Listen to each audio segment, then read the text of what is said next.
మీ ఏం IT AI job అయితే join next it challenge. Job తెచ్చుకోండి, 5 లక్షలు తీసుకోండి. చాలా మట్టుకు మీరు చూస్తే బ్రిటిష్ వాళ్ళతోనే చేపించారు ఇదంతా. ఇప్పుడు బొలారం రైల్వే స్టేషన్ ఉంది. చాలామంది అడుగుతారు బొలారం పేరు ఎట్లా వచ్చిందని. అప్పుడు రైల్వే ట్రాక్ ఎత్తుకుని పోతున్న వాళ్ళని వాళ్ళు చాలా హెవీ ఉంటుంది కదా, మెషిన్ ఏం లేదు ఆ టైంలో, ఎత్తుకెళ్ళాలి రైల్వే ట్రాక్, పెద్ద పెద్ద పట్రీలు, బోలోరాం అంటారు వాళ్ళు. సో అట్లా చెప్పుకుంటే అది బొలారం అయిపోయింది అక్కడ. సో అట్లాంటి చాలా స్టోరీస్ ఉన్నాయి. సో బ్రిటిష్ వాళ్ళు డెవలప్ చేసింది చాలా మటుకు ఇన్ఫ్రాస్ట్రక్చర్ మన దగ్గర ఉంది. కానీ హైదరాబాద్లో జరిగిన అత్యాచారాలకి ఇవాళ దాకా ఎవరు జవాబు చెప్పట్లేదు. ఇప్పుడు ఓవైసీ గారు ఏమంటారంటే యాక్చువల్లీ ముస్లిం చంపారు చాలామంది, సుందర్లాల్ కమిషన్ అని చెప్పి ఏదో కమిషన్ పెట్టారు నెహ్రూ. ఆ కమిషన్ రిపోర్ట్ని మీరు బయటికి తీయండి, దాంట్లో ముస్లిమ్స్నే హిందువులు చంపారని చెప్పి. అది ఎట్లా అవుతుందండి? నిజాం పరిపాలిస్తున్నాడు, కాజిం రిజ్వీ రజాకార్లు ఉన్నారు, వేలాది మందిని చంపితే హిందువులు ఎట్లా చనిపోయారండి? హిందువులనే చంపారు వాళ్ళు, ముస్లిమ్స్ ఎట్లా చనిపోయారు? మళ్ళీ అది ఏమైందంటే ఇండియన్ ఆర్మీ వస్తున్నప్పుడు ఇండియన్ ఆర్మీ చాలామంది రజాకారులని చంపారు. విజయవాడ వైపు కానీ బెజవాడ వైపు నుంచి వచ్చినప్పుడు కానీ ఇక్కడ బీబీనగర్ దగ్గర చాలా మటుకు బ్రిడ్జులు వీళ్ళు పేల్చడానికి ట్రై చేశారు. దాంట్లో చాలామంది వాళ్ళే చనిపోయారు, బాంబులు ముందే వెళ్ళిపోయిందనమాట. అది కాకుండా బీదర్ ఎయిర్ ఫోర్స్ దాని మీద బాంబింగ్ చేశారు ఇండియన్ ఎయిర్ ఫోర్స్. అప్పుడు ఇండియన్ ఎయిర్ ఫోర్స్ చాలా న్యూగా కొత్తదండి, అప్పుడు ఒక సంవత్సరం కూడా కాలేదు. సో మన in fact the commander of the operation butcher was a Britisher. And ఆయన పటేల్ గారు పిలిచి హైదరాబాద్లో ఆపరేషన్ పోలో స్టార్ట్ చేయండి అని చెప్పారు. అప్పుడు ఈయనేమన్నారు, నా 13th స్టార్ట్ ఎట్లా చేస్తాం సార్, 13th అన్లక్కీ నెంబర్ అని చెప్పారు. సో గుజరాతీస్కి 13 is a lucky number. Patel గారు చెప్పారు 13th ఎందుకు, మాకు లక్కీ నెంబర్ ఇవాళ స్టార్ట్ చేసుకోని చెప్పారు ఆపరేషన్ పోలో. నీకు అంత ప్రాబ్లం ఉంటే 12వ తారీఖు స్టార్ట్ చేద్దామన్నాను. బుచ్చర్ అగ్రీ చేయలేదు. Bucher said no, I will not participate అనగానే పటేల్ గారు రాజేందర్ సింగ్కి కమాండ్ ఇచ్చారు, యు గో అని చెప్పారు. ఇప్పుడు కూడా బొలారంలో యాప్రాల్ వైపు పెద్ద ఇన్స్టిట్యూట్ ఉంది, ఆర్ఎస్ఐ ఇన్స్టిట్యూట్ ఉంది, Rajender Singh institute is named after him. So హైదరాబాద్లో జరిగిన ఆ అల్లర్ల గురించి ఇక్కడున్న ప్రజలకి అస్సలు ఏ ఐడియా లేదు. కే ముంచి గారు ఒక బుక్ రాశారు, దాన్ని తెలుగు ట్రాన్స్లేషన్ చేసి రాకా సుధాకర్ గారు రేపు అనుకుంటాను 17th రోజు భద్రకా కాలేజీలో ఫంక్షన్ పెట్టారు, రిలీజ్ దాన్ని తెలుగు వర్షన్ అనమాట. ఇది చదవాలండి, ఇట్లాంటి బుక్లు భాస్కర్ యోగి బుక్లు కానివ్వండి, రాకా సుధాకర్ గారు ట్రాన్స్లేట్ చేసిన కేఎం మున్షి గారి బుక్ అని అందరూ చదవాలి. ఎందుకంటే KM Munshi was Hyderabad's agent, Indian government agent in Hyderabad. మనందరూ తెలుసు భారతీయ విద్యాభవన్ స్టార్ట్ చేసింది మున్షి గారు. ఆ టైంలో కూడా సైనిక్పురి దగ్గర చాలా పెద్ద స్కూల్ కట్టారు ఆయన అది ఆ టైంలో. సో మనం హైదరాబాద్ డిస్ప్యూట్ లేదు, విలీనం కాదు, విమోచనమే జరిగింది. కానీ ఏం జరిగిందనేది 10 మంది చెప్తేనే అందరికి అర్థమవుతుంది. ఎన్ని అత్యాచారాలు చేస్తారు, బీబీనగర్ దగ్గర ఏం చేశారు ఆ రోజు, ఇప్పుడు కూడా మీరు అనుకుంటారు మస్జిద్ ముందెళ్ళి పాట పాడకూడదు అని చెప్పి గొడవ ఇప్పుడు కూడా నడుస్తుంది చాలా చోట్ల. ఇది 1920లో కూడా ఈ ప్రాబ్లం ఉండే, అప్పుడు కూడా గొడవ నడుస్తుండే. ఎప్పుడు హిందూస్కి రైట్స్ లేకుండే, అప్పుడు వీళ్ళకే రైట్స్ అంతా. ఎందుకంటే ఏమైనా అంటే పోలీసు వాళ్ళంతా వాళ్ళ చేతిలో ఉన్నారు, గవర్నమెంట్ నిజాందే, నిజాం వాజ్ పవర్లెస్, గవర్నమెంట్ నడిపిస్తుంది రజాకార్ నడిపిస్తుంది కాజిం రివ్యూ చెప్పిన మాటలు అందరు వింటారు. Even Liaquat Ali last prime minister of హైదరాబాద్ని అపాయింట్ చేసింది కాజిం రిజ్వీ. ఆలోచించాను, అంత పవర్ఫుల్ ఉన్నారు ఆయన ఆ టైంలో. నిజాంకి సరెండర్ చేయడానికి మన ఆల్ ఇండియా రేడియో, మన పబ్లిక్ గార్డెన్స్ ముందు ఆల్ ఇండియా రేడియోలో, డెక్కన్ రేడియో దాని పేరు, ఆ టైంలో అనౌన్స్ చేయడానికి వెళ్ళారు, నేను సరెండర్ చేస్తున్నాను అని చెప్పి. ఆపారు కాజిం రిజ్వీ, మీరు సరెండర్ చేయకూడదు అని చెప్పేసి. ఆలోచించండి, అంత పవర్ఫుల్ ఉండే ఆయన. కానీ ఇల్ ప్రిపేర్డ్ ఆర్మీ, ఎందుకంటే వాళ్ళ దగ్గర ఎక్కువ ఏం చెప్తారు ఆయుధాలు లేవు, ఏం లేవు. సిడ్నీ కాటన్ అని ఒక బ్రిటిషర్ ఉండే, ఆయన మన Hakimpet Bidar air force base use చేసి, ఆ టైంలో కూడా ఉంది హకీంపేట్ బీదర్ అంతా, అక్కడ ఆయుధాలు తీసుకొని ట్రై చేశారు, తీసుకొచ్చారు కానీ వాడలేకపోయారు అది ఇండియన్ ఆర్మీ వచ్చేదాకా. సో హైదరాబాద్ ఈ విలీనం అని చెప్తారు కమ్యూనిస్ట్ వాళ్ళకి, కానీ కమ్యూనిస్ట్ వాళ్ళు లాస్ట్ ఆ లైన్ యూజ్ చేశారు, దట్స్ ఐరనీ ఆఫ్ ఇట్. విమోచనానికి కొట్లాడిన కమ్యూనిస్టులు ఆంధ్ర మహాసభ నుంచి బయటకు వచ్చి వాళ్ళు ఫస్ట్ దాంట్లో ఉన్ని దూరిపోయారు మెల్లగా. మన కాంగ్రెస్ వాళ్ళకి తెలియదు వీళ్ళు కమ్యూనిస్ట్ వాళ్ళు ఎట్లా గేమ్ ఆడతారని. లాస్ట్కి వాళ్ళకి తెలిసింది. అది చాలా పెద్ద పెద్ద ఫిగర్స్ ఉన్నారు, కొండా లక్ష్మణ్ బాపూజీ గారు కానివ్వండి, కేవీ రంగారెడ్డి గారు, పెద్ద పేర్లు చెప్పుకుంటే పోతే మేధావులు ఉన్నారనమాట. కానీ ప్రాబ్లం వాజ్ ఈ కమ్యూనిస్ట్ వాళ్ళు ఏం చేశారు, మొత్తం మూమెంట్ని హైజాక్ చేసేసారు. నిజాం వ్యతిరేకంగా కొట్లాడే బదులు ట్రాక్ మార్చేసి జమీందారులు, పట్వారీలు, దేశ్ముఖీలు, వీళ్ళు పెద్ద నిజాం కన్నా డేంజరస్ అని చెప్పి కమ్యూనిస్ట్ వాళ్ళు వాళ్ళ మీద దాడి చేయడం మొదలుపెట్టారు. తెలంగాణ సాయుధ రైతాంగ పోరాటం అనేది కూడా. కరెక్ట్. ఇప్పుడు ఆలోచించి అదే నక్సలిజం తర్వాత నక్సలిజంగా మారింది. కమ్యూనిస్ట్ వాళ్ళకి ఇనిషియల్ ఏముండంటే నేను చెప్పినట్టు వాళ్ళకి కమ్యూనిజం ఇక్కడ ఒక కమ్యూనిస్ట్ స్టేట్ తయారు చేయాలని ఉండే వాళ్ళ స్ట్రాటజీ. నిజాం ఎట్లని పోతాడులే, భారతదేశంలో విలీనం కాకూడదు, ఇది కమ్యూనిస్ట్ స్ట్రాటజీ ఉండే ఆ టైంలో. మగ్దున్ మొయిదీన్ చాలామంది ఉన్నారు పేర్లు చెప్పుకుంటూ పోతే. సో కమ్యూనిస్ట్ వాళ్ళ రోల్ కూడా దీంట్లో ఎగ్జామిన్ చేయాల్సింది, ఎందుకంటే again it's a big subject. వాళ్ళు చేసిన అత్యాచారాలు, వాళ్ళు చేసిన కుట్రలు చాలా ఉన్నాయి దీంట్లో. భారతదేశంతో ఉన్న మనుషులు ఒకరోజు ట్రాకే మార్చేశారు. MIM party communal MIM party అందరూ హిందువులు చంపుతున్నారని చెప్పి ఎంఐఎం పార్టీని ఒక్కటే రోజులో మొత్తం ట్యూన్ మార్చేసి ఎంఐఎం చాలా secular party, MIM should be respected అని చెప్పి స్టోరీ మార్చేశారు కమ్యూనిస్ట్ వాళ్ళు. I'm talking of 1930, 1940. ఇది కమ్యూనిస్ట్ వాళ్ళ యాక్చువల్ రోల్. సో ఇక్కడున్న ఆర్య సమాజ్ కానివ్వండి, Arya Samaj had a great role, చాలా పెద్ద రోల్ ప్లే చేశారు ఆర్య సమాజ్. కాంగ్రెస్ కూడా మనం క్రెడిట్ ఎక్కడ ఇంగ్లీష్లో అంటారు give credit where it is due అని చెప్పి, కాంగ్రెస్ వాళ్ళు కూడా స్వామి రామానంద్ తీర్థ కానీ మిగతా వాళ్ళందరూ they really fought for it. చెప్పుకుంటూ పోతే పెద్ద ఒక లిస్ట్ ఉంది కాంగ్రెస్ లీడర్స్ కూడా. కానీ ఆ టైంలో జరిగిన దాంట్లో ఆర్య సమాజ్ని పక్కన పెట్టారు. తర్వాత కమ్యూనిస్ట్ వాళ్ళు అందరికన్నా పెద్ద గొడవ కమ్యూనిస్ట్ వాళ్ళు ఏం భయం ఉండంటే హిందువులు కంప్లీట్ యునైటెడ్ అయిపోతారు. అప్పుడు ఒక జనసంఘ్ లేదు, ఎవరు లేరు ఆ టైంలో. Arya Samaj was representing Hindus ఆ టైంలో.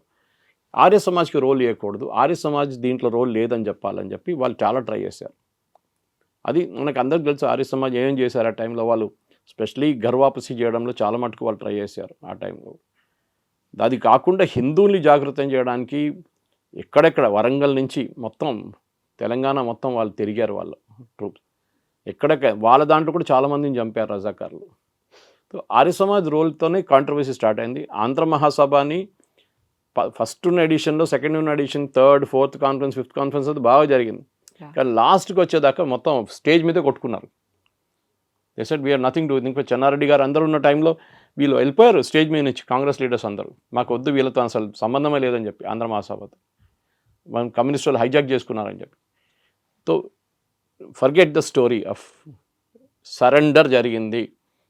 ఆ పిక్చర్ ఇప్పుడు కూడా ఉంది. తర్వాత పటేల్ గారు బేగంపేట ఎయిర్పోర్ట్ వచ్చినప్పుడు దండం పెట్టి నిజాం దండం పెట్టారు ఆయనకి. That is the act of ఎక్కడ ఎంత హ్యారగెంట్గా మాట్లాడే మనిషి లాస్ట్ పటేల్ గారు ముందు తల ఉంచి యూనో లిటరలీ అపాలజైజ్ చేసుకున్నారు ఆ చేసిన అత్యాచారాలకి. పటేల్ గారికి ఒక సాఫ్ట్ కార్నర్ ఉండే నిజాంతో, అదే ప్రాబ్లం ఉండే, దానికోసం ఆయన ఈజీగా పోనిచ్చారు. తర్వాత ఇందిరాగాంధీ గారు ప్రైవీ పర్సెస్ అబాలిష్ చేసిన తర్వాత నిజాం దగ్గర ఉన్న డబ్బులన్నీ పోయినాయి. నేను ఇప్పుడు కూడా చెప్తున్నానండి, నిజాంకి డబ్బులు ఎందుకు ఇచ్చారు మళ్ళీ రిటర్న్. మనకు ఇప్పుడు కూడా అంటాం జేకబ్ డైమండ్ ఉంది 400 కోట్లు. ఎవరు డబ్బులు అండి, ఎవరబ్బా సొమ్ములు ఇదంతా, ఎవరయ్యే సొమ్ములు ఇదంతా ప్రజల సొమ్ము. అది తీసుకొని ఆడుకున్నారు వీళ్ళు. ఇప్పుడు ఆలోచించండి, ఇప్పుడు ఇండియాలో భారతదేశంలో ఉన్న గవర్నమెంట్ ప్రజలు డబ్బులు అన్నీ తీసుకొని డైమండ్లు కొనడము, గోల్డ్ కొనడము, రోల్స్ రాయ్స్ కొనడం పెట్టుకుంటే ఎట్లా ఉంటుందండి. పేదోళ్ళు ఇక్కడ తెలంగాణ వైపులో ఆ టైంలో తినడానికి తిండి లేదు. మీరు పండించిన పంటకి ఒక పార్ట్ నిజాంకి వెళ్తుంది, లేకుంటే అక్కడున్న పట్వారీలు, పటేళ్ళు, దేశ్ముఖ్లు వాళ్ళకి జమీందారులకు పోతుంది. హైదరాబాద్లో జాగీర్దార్ కాలేజ్ పెట్టారు, ఇప్పుడు హెచ్పిఎస్ హైదరాబాద్ పబ్లిక్ స్కూల్. వాళ్ళకి కావాల్సిన ఇన్ఫ్రాస్ట్రక్చర్ అన్నీ క్రియేట్ చేసుకోండి. నిజాం కాలేజ్, ఉస్మానియా యూనివర్సిటీ పెట్టారండి, Urdu medium. Why Urdu medium? Telugu ఏమైందండి? తెలుగు ఎందుకు పెట్టలేదు? వందే మాత్రం రామచంద్రరావు గారి పేరు ఎవరు మర్చిపోరు. ఆయన అదే చెప్తాను, నాకు సడన్గా అడిగినప్పుడు రీకలెక్ట్ చేయడానికి ఇన్ని పేర్లు మైండ్ నుంచి రావట్లేదు. ఆ రోజు కొట్లాడిన చాలామంది, నరసింహారావు గారు ఉన్న ఎడ్యుకేషన్ కూడా ఆ టైంలో ఉస్మాన్ యూనివర్సిటీలో జరిగింది. ఎందుకు ఉర్దూ?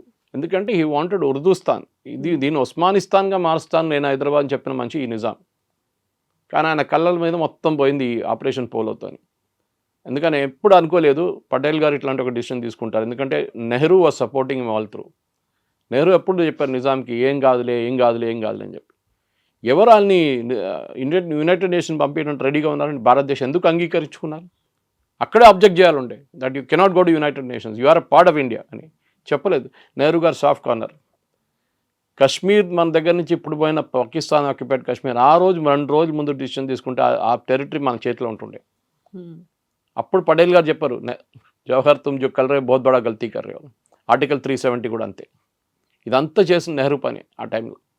హైదరాబాద్ ఈజీగా మీరు 48 దాకా వెయిట్ చేయక్కర్లేదు, 47లోనే మనకు వచ్చేస్తుండే. చాలామంది చంపిన వాళ్ళు వీళ్ళు రజాకాలు చంపిన చాలామంది బతుకుంటుంటాయి ఆ టైంలో.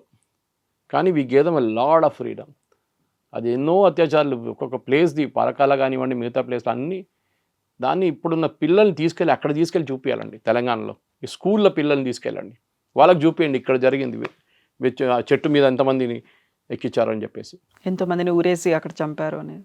అది కదా, that history is not known today. ఇప్పుడున్న పిల్లలకి తెలియదు అదంతా, ఎందుకంటే దాచిపెట్టేస్తారు. ఎందుకంటే అప్పుడే కమ్యూనల్ అయిపోతుంది. దానికోసం ఈ డిబేట్ అంతా ఎందుకు, విలీనమా అదా ఇది, ఎందుకంటే ఇప్పుడు కూడా రజాకార్ అంటే ఎంఐఎం అంతా సేమ్ కనెక్షనే కదా వాళ్ళది.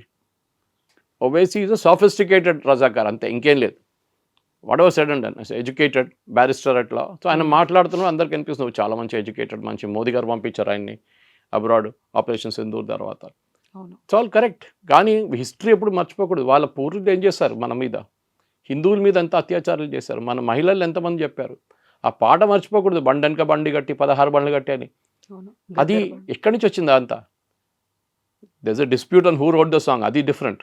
అందరూ తెలిసి ఎవరు రాశారంటే దాని తర్వాత కమ్యూనిస్ట్ వాళ్ళు అక్కడ కూడా క్రెడిట్ కొట్టడానికి ట్రై చేశారు వాళ్ళు. సో అప్పుడున్న అరెగెన్స్ కోసం, అప్పుడున్న మీరు ఇది కేరళలో చూడండి, అక్కడ జరగలేదు. ఇది తమిళనాడులో మీరు విన్నారు, అక్కడ లేదు ఈ ప్రాబ్లం. ఇది ఉన్నది తెలంగాణ రీజన్. అంటే బేసిక్లీ మన ఓల్డ్ హైదరాబాద్ స్టేట్. ఇప్పుడు మన హైదరాబాద్ కర్ణాటక అంటాం, మనం మహారాష్ట్ర. వాళ్ళు జరుపుకుంటున్నారండి ఎన్నో సంవత్సరాల నుంచి. దే ఆర్ డూయింగ్ విమోచన దినం. మన దగ్గర ఇక్కడ పెట్టమంటే ఏడుస్తున్నారు. బీజేపీ వచ్చిన తర్వాత, మోదీ గారు వచ్చిన తర్వాత పెట్టారు ఇప్పుడు. అది కూడా వాళ్ళు వచ్చిన తర్వాత చాలా సంవత్సరాల తర్వాత పెట్టారు ఒఫీషియల్ ఫంక్షన్గా. ఎందుకు చేయట్లేదు అప్పుడు, ఎందుకు భయపడుతున్నారు?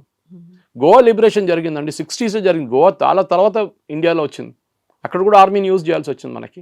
వాళ్ళు సెలబ్రేట్ చేసుకుంటారు, అది ప్రాబ్లం లేదు వాళ్ళకి. మన దగ్గర చేయడానికి భయపడుతున్నారు. కర్ణాటకలో అప్పుడు కాంగ్రెస్ గవర్నమెంట్ స్టార్ట్ చేశారు సెలబ్రేషన్, మన వాళ్ళు భయపడుతున్నారు. ఇక్కడ తెలంగాణలో అప్పుడు ఈ బీఆర్ఎస్ అయితే చెప్పక్కర్లేదు, ఓ ఏం జరగలేదు, చేయకూడదు, సెలబ్రేటే చేయకూడదు అని చెప్పి కేసీఆర్. వీళ్ళు మర్చిపోకూడదు. వాళ్ళ ఈవెన్ ఖర్గే గారు mother and sister were killed. Mallikarjun Kharge గారు అమ్మగారిని, అక్కన చెల్లెని గుర్తులేదు ఎగ్జాక్ట్లీ, చంపారు రజాకార్లు.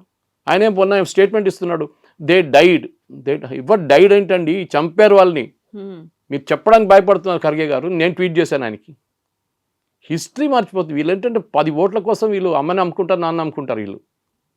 అట్లాంటి మనుషులు ఉన్నారు మన దగ్గర కొన్ని పార్టీలు. ఇది problem. History should never be forgotten. Telangana liberation day పిల్లలకి స్కూల్ బుక్లో సపరేట్ చాప్టర్గా పెట్టాలి. అప్పుడు చేసిన అత్యాచారాల గురించి డిస్క్రిప్షన్ ఉండాలి. అప్పుడు జరిగిన స్పెసిఫిక్ ప్లేసెస్ గురించి కూడా డీటెయిల్గా ఉండాలి. ఎక్కడెక్కడ ఏమేమి మేజర్ ఇన్సిడెంట్స్ జరిగిందో. అది కాకుండా ఇప్పుడు తెలంగాణ మెమోరియల్ చెప్పి గన్ పార్క్ దగ్గర ఒకటి, ఇంకా సికింద్రాబాద్ మన క్లాక్ టవర్ దగ్గర ఒకటి పెట్టారు లిబరేషన్ తెలంగాణది. అది పిల్లలు అప్పుడు జరిగిన అది ఫైటింగ్ దాంట్లో జరిగిన దానికి పెట్టారు. ఇప్పుడు వాళ్ళు చెన్నారెడ్డి మనల్ని కాల్ చంపారు కదా 3. నేను ఉన్నా ఉస్మానియాలో ఆ టైంలో, స్కూల్లో చదువుకుంటున్నాను. 1969. I was born in 62. So I stayed in there only, in that place. ఆ టైంలో ఎంతమంది, ఫస్ట్ కాచిగూడలో ఉంటుండే మేము. రైల్వే ట్రాక్ పట్రీ పక్కన పడి ఉంటాయండి డెడ్ బాడీలు, పిల్లలు, యంగ్స్టర్స్ది. అది సపరేట్ తెలంగాణ స్ట్రగుల్ ఉండేది. That is post independence. Before independence జరిగింది, మనం దాని గురించి మాట్లాడాలి. అదేలాగా తెలంగాణ హైదరాబాద్ నడిమిట్లో ఎక్కడైనా పెట్టండి, ఇందిరా పార్క్ అయినా పెట్టండి, లేకుంటే సిటీ నడిమిట్లో ఎక్కడ పెద్ద ప్లాగ్ పెట్టి తెలంగాణ విమోచనం కోసం ఆ టైంలో కొట్లాడిన వాళ్ళు, ఆ టైంలో చనిపోయిన వాళ్ళు అందరి పేర్లు పెట్టాలండి. ఎక్కడో పల్లెటూరులో కాదు, అక్కడ పెట్టండి, కరెక్ట్ నోపురాలు. సిటీ లోపల కూడా ఉండాలి, పెద్ద మెమోరియల్ ఉండాలి ఒకటి. There everybody's name. ఇప్పుడు మనం మార్టర్స్ మెమోరియల్ అని చెప్పి ఆర్మీ వాళ్ళు పెట్టారు ఢిల్లీలో, అట్లనే same thing should be done here because they are also martyrs. Hyderabad కోసం పేర్లు ఎన్ని ఉన్నాయండి అట్లాంటివి, చాలామంది. తుపాకీలు తీసుకొచ్చి ఎక్కడి నుంచో రేడియో స్టేషన్ స్టార్ట్ చేశారు మన వాళ్ళు. ఎక్కడి నుంచో స్మగుల్ చేసుకొచ్చి రేడియో స్టేషన్ పెట్టి దాని నుంచి బ్రాడ్కాస్టింగ్ మొదలుపెట్టారు. ఎందుకంటే ఇక్కడ డక్కన్ రేడియో అని ఉండే ఒకటి. అప్పుడు షోయబుల్లా ఖాన్ని చంపారు సిటీలో, మన అందరూ తెలుసు. హి వాజ్ ద ఫేమస్ జర్నలిస్ట్. చేయి కోసేశారంట 2 చేతులు రోడ్డు మీద. ఆ జమరుద్ టాకీస్లో ఈ కాసిం రిజ్వీ ఇచ్చిన స్పీచ్ తర్వాత జరిగింది అది. ఎందుకంటే అప్పుడున్న పత్రికలు అన్నీ నిజాం జిందాబాద్. అప్పుడు ఉర్దూ పత్రికలు అన్నీ ఒకటో 2 ఇంగ్లీష్ పత్రికలు, మన డెక్కన్ క్రానికల్ ఉండే టైంలో ఒకటో 2 హిందీ ఉండే. వాళ్ళు ఒకటే జిందాబాద్ వాడలేదు, కానీ వాళ్ళు బంద్ చేసి పడేశాడు Nizam. Nizam is responsible for. ఆయన ఆ టైంలో ఆయన కూడా ట్రయల్లో పెట్టాలి ఉండే, కానీ పటేల్ గారికి ఏదో సాఫ్ట్ కార్నర్ ఉంటే పోనీలే ముసలోడు ఏం చేసుకుంటాడని చెప్పేసి. కానీ దే రియలీ సిటీ అప్పుడు జరిగిన కన్వర్షన్స్ కవిత గారు మొత్తం అప్పుడు హరిజన్స్ అంటారు, ఇప్పుడు మన పదం వాడట్లేదు, దళిత్స్ అంటాం మనం. దళిత్స్ని కన్వర్ట్ చేశారు వీళ్ళు. వాళ్ళు ఫోర్స్ కత్తి పెట్టి ఇప్పుడే మార్చుకొని రిలీజన్ అని చెప్పి మార్చారు చాలా మటుకు. సినిమాలు తీశారు అక్కడిక్కడ, మన గూడు నారాయణ రెడ్డి గారు, రజాకార్ తీశారు, కానీ the entire story was not told in that. చెప్పారు చాలా మటుకు, దాంట్లో చాలా కట్స్ చేసేసారు సెన్సార్ బోర్డు వాళ్ళు. కానీ జరిగిన అత్యాచారాలకి government of India should publish a complete record. ఎవరు జరిగింది, ఎవరు ఏం చేశారని చెప్పి చాలా పుస్తకాలు ఉన్నాయి. ఇప్పుడు చెప్పినట్లు ముంచి గారి బుక్ ఉంది, మన భాస్కర్ యోగి గారి బుక్ ఉంది, అన్నీ తీసి చాలా మటుకు research paper state archive library తార్నాకాయలో ఉంది, అక్కడ తీసుకొని డీటెయిల్ తీసుకొని మొత్తం ఒక కన్సైజ్ కంపెండియం 5-6 సంవత్సరాలు తీసుకోండి. It should be publish so that పిల్లలకి కూడా చెప్పాలి ఇది ఏం జరిగింది ఆ రోజు. That should be very very clear. Record చేసి కంప్లీట్ రికార్డ్ చేసి, ఇన్ఫాక్ట్ నేను చెప్పినట్లు ఆ మార్టర్స్ కూడా వాళ్ళ పేర్లు కూడా సిటీలో ఎక్కడో ఒక చోట్ల పెట్టాల్సింది. అది అందరిది ఆల్మోస్ట్ ఐ థింక్ 2000-3000 నేమ్స్ వచ్చేస్తుంది దాంట్లో చనిపోయిన వాళ్ళది. అదంతా అక్కడ పెట్టాల్సింది. Yes, sir. Thank you so much, sir. Thank you. And for more videos, Please subscribe to iDream. Please subscribe to iDream. Please subscribe iDream. And please subscribe to iDream. For more videos, subscribe to iDream. please like, share and subscribe to the channel. Congratulations, iDream. Subscribe to iDream. Subscribe to iDream. So subscribe to iDream Media. iDream ki iDream team andarki huge congratulations. Please subscribe iDream Media. Please subscribe to iDream. Subscribe iDream. Please subscribe to iDream. iDream అంటే నా కళల ఛానల్ను subscribe చేసుకున్న నోరు తిరుగుతలేదు, మీరైతే గంట గుర్తు కొట్టండి. For more such videos, please subscribe to iDream. Subscribe to iDream. Please subscribe to iDream. Please subscribe iDream Media. Please do subscribe to iDream. Please subscribe to iDream Media. For best entertainment and information, please subscribe iDream. And don't forget to subscribe to iDream.